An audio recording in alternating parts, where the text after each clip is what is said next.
Hello friends, நேற்று மதியம் லஞ்ச்லாம் முடிச்சுட்டு மார்னிங் ஏதாவது ஜூஸ் ரெடி பண்ணி கொடுக்கலாம் அப்படின்ட்டு யோசிச்சே இருந்திருந்தேன். சப்போட்டாப்பழம் அரிசியில் போட்டிருந்தேன், நல்லா பழுத்து இருந்துச்சு. ஒரு 4-5 எடுத்துட்டு மில்க் ஷேக் தான் ரெடி பண்ணி கொடுத்துருந்தேன்.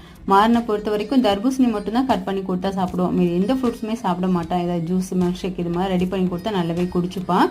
எனக்கு ரொம்ப ஃபேவரேட்டான ஸ்நாக்ஸ் தான் பண்ணியிருந்தேன். அதுக்கப்புறம் சின்ன வயசில் சாப்பிட்ருக்கேன். இப்போயும் ஊருக்கு போனால் வந்துட்டு பாட்டி வந்துட்டு வியாபாரம் பண்ணுவாங்க, ஸ்கூலுக்கு முன்னாடி அவங்க வச்சுருப்பாங்க. இப்போ வந்துட்டு உடம்பு சரியில்லைனால போகலை.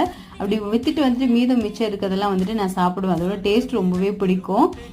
அதை தான் மார்னிக்கு செஞ்சு கொடுத்துருந்தேன். நான் சாப்பிட போகிறது இல்லை, செஞ்சு வச்சுட்டோன்னா வந்துட்டு வேஸ்ட் ஆகாது, அதை எடுத்து அப்பப்போ சாப்பிட்டுக்கலாம். நான் வந்து கேரமலுக்கு வந்துட்டு வெள்ளை மட்டும் பாகு ரெடி பண்ணி வச்சுருக்கேன். அது கூடவே வந்துட்டு 1 கப் வந்துட்டு அவல், ஒரு 1/2 கப் போல் வந்துட்டு அரிசி மாவு கூட உப்பு இதெல்லாம் சேர்த்து முறுக்கு பழத்துக்கு வந்து பிசைஞ்சிட்டு இந்த சேஃபில் வந்துட்டு பொரிச்சு எடுத்துக்க வேண்டியதான். கேரமலோட லைட்டாக டிப் பண்ணி எடுத்துட்டோம்னா கிறிஸ்பியான ஸ்வீட்டான ஸ்நாக்ஸ் ரெடி ஆகிடும். கண்டிப்பாக ட்ரை பண்ணி பாருங்கள், ரொம்பவே சூப்பராக இருக்கும். மார்னும் நல்லா சூப்பராக இருக்குது.